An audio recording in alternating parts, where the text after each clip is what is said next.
Welcome back, class.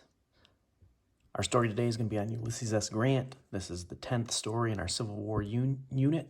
We've got one more story after this. The date was May 4th, 1864. The day before, marching with the strength of over 118,000 soldiers, the Army of the Potomac crossed the Rapidan River in the middle of Virginia. The Blue Ridge of the dark forests and the Confederate Army under command of Robert E. Lee.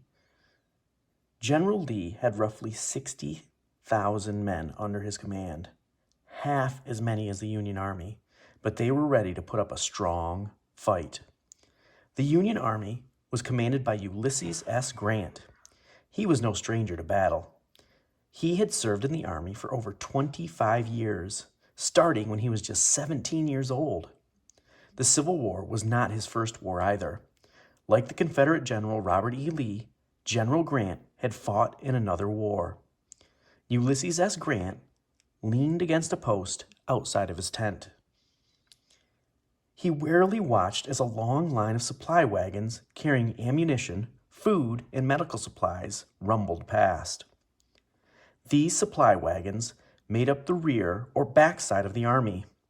The main body of the army, the soldiers who needed all those supplies in order to fight, were miles ahead, deep in the forest, looking for the enemy.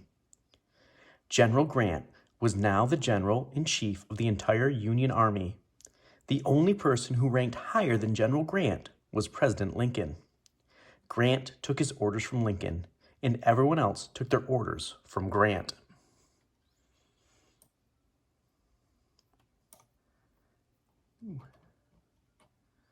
Technical difficulties. Every general in the war faced hard choices and had heavy responsibilities, with the lives of thousands of soldiers in his hand. But in 1864, no general had more worries than General Grant.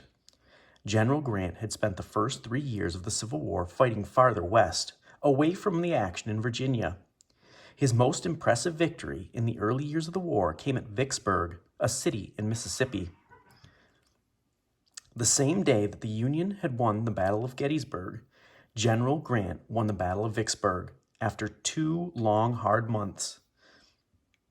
The victory gave the Union final control over the entire Mississippi River, which in turn would make it easier for the Union to take over the rest of the South. The Mississippi River was important because the Union could use it to send troops and supplies from the north to the south. It was easier to use the river to do this because there were no cars or trucks yet, and so there were no highways like we have today.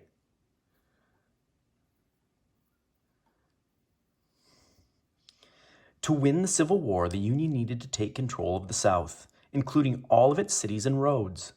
Nobody in the North expected this to be so difficult. The Union had more than 1 million men in uniform.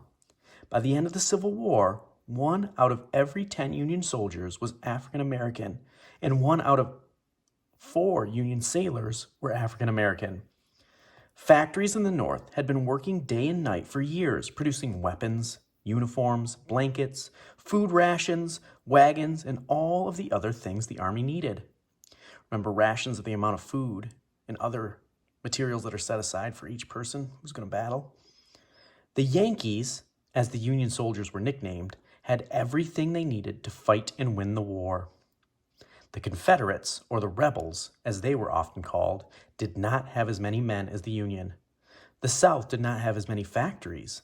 Many of those that it did have early in the war had been destroyed or captured by 1864. Confederate soldiers marched into battle without shoes, without enough food, and sometimes without enough ammunition. Yet even though they were exhausted and starved, the Confederates somehow held on and managed to keep fighting.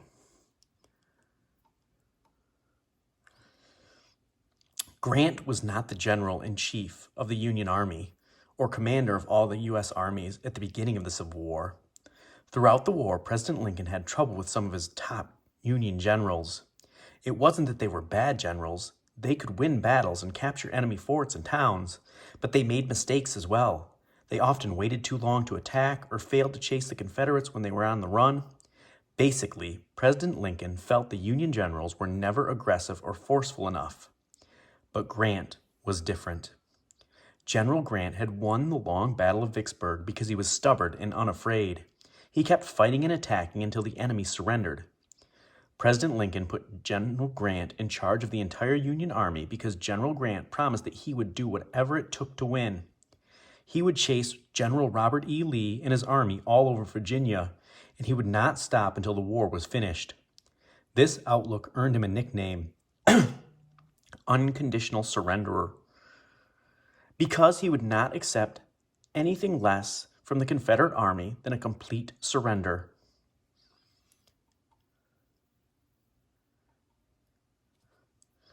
General Grant removed a folded letter from his jacket pocket. President Lincoln had sent this letter a few days earlier. It did not contain any vital information or new orders. It was just a simple letter sent to wish him good luck in the battle. Grant reread the letter, written in the president's own handwriting. Lieutenant General Grant, not expecting to see you again before you march into Virginia, I wish to tell you that I am entirely satisfied with what you have done up to this point.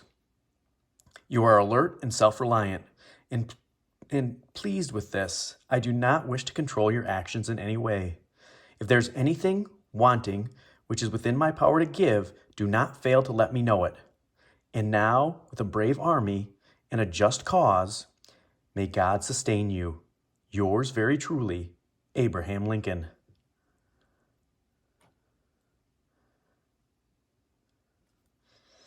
The next day, May 5th, in the forest near Fredericksburg, Virginia, the main body of Grant's army clashed with General Lee's army in one of the wildest battles of the war.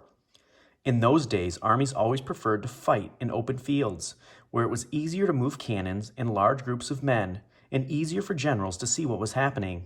This time, though, the armies met deep in the woods, where the tree and plant growth was so heavy that the soldiers could barely see one another. This was called the Battle of the Wilderness, and it was the very first time General Grant and Lee faced each other in battle. It was a very chaotic battle. Thousands were killed and wounded. At the end of the day, both armies limped away with no clear winner in the battle.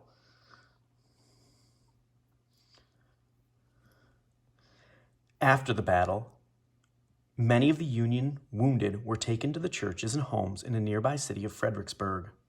Clara Barton was there in one of those churches, tending to the wounded soldiers.